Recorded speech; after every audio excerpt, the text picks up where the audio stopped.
Hello and welcome to Weekly News Highlights with me, Hasina Momtaz. Thank you for joining me. Here are your top stories for this week.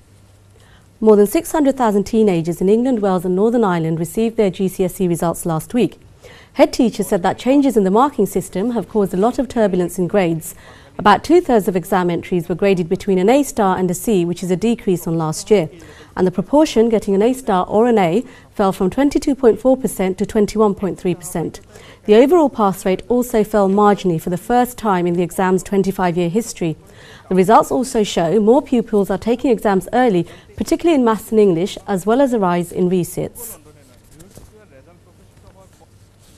Last week, the Executive Mayor of Tower Hamlets, Lutfur Rahman, released a statement regarding a possible EDL march in Tower Hamlets.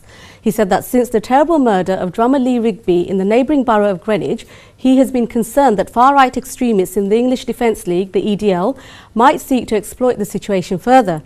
He said that there's a chance that members of the EDL might seek to come through Tower Hamlets on the 29th of June as part of their planned Walk of Honour from Westminster to Woolwich.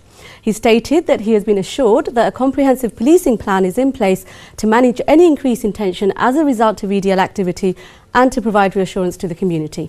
The Mayor has written to the Home Secretary calling for the march to be banned and understands that the Home Secretary is monitoring the situation closely.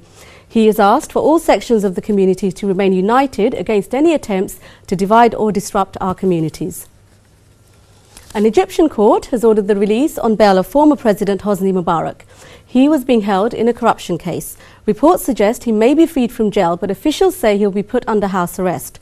He was sentenced to life in jail last year, but a retrial was later ordered after his appeal was upheld. That retrial opened in May, but Mr. Mubarak has now served the maximum amount of pre-trial detention permitted in the case. Egypt is currently under a state of emergency amid the bloodshed which has accompanied the interim government's crackdown on Islamists opposed to the army's ousting of Islamist President Mohamed Morsi on the 3rd of July. Hundreds of members of the Muslim Brotherhood, the movement from which Mr. Morsi comes, have been detained, including its most senior leader, Mohammed Badi, who was wanted over alleged incitement to violence and murder.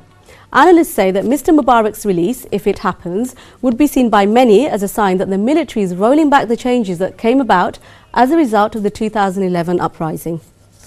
UN Secretary-General Ban Ki-moon called Prime Minister Sheikh Hasina on Friday to discuss the upcoming national elections and the overall state of affairs in Bangladesh. The Prime Minister's media advisor, Iqbal Saban Chaudhry, said that the telephone call came around 11 a.m. and that the two spoke for some 30 minutes. The UN Secretary-General asked the Prime Minister about the current situation in Bangladesh, and she informed him that several efforts were being made by her government. The Prime Minister told Ban Ki-moon that her government believes in transition of power through a free and credible election. The Prime Minister also assured Ban Ki-moon about her government's commitment to take any necessary steps to ensure such an election. Ban Ki-moon also spoke to opposition leader Khaleda Zia.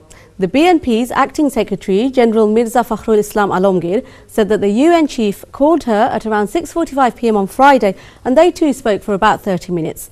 Mirza Fakhrul revealed the details of the phone conversation at a press briefing. He told the media that the opposition leader told the UN Secretary General that there was no alternative to dialogue or talks to resolve the crisis in Bangladesh. The BNP chairperson was also quoted as saying that her party was ready for any sort of discussion. Nobel laureate Muhammad Yunus has spoken out to say that no general election in Bangladesh, unless overseen by a non-party caretaker government, can be fair and credible. This has been seen by some as an apparent bid to gain political credibility by Dr. Yunus. The veteran, who made a failed foray into politics, also declared his political colours by backing the opposition BNP party amid a standoff with the ruling Awami League party over the mode of the crucial balloting. At a press conference at the Yunus Centre, held with Bangladesh Krishak Shramik Janata League President Qadar Siddiqui, another staunch critic of the government, he urged the political parties to try to thrash out some common ground in going about the transition phase. Thank you for watching. Those are the top stories for this week. Please do join me again at the same time next week. Allah Hafiz.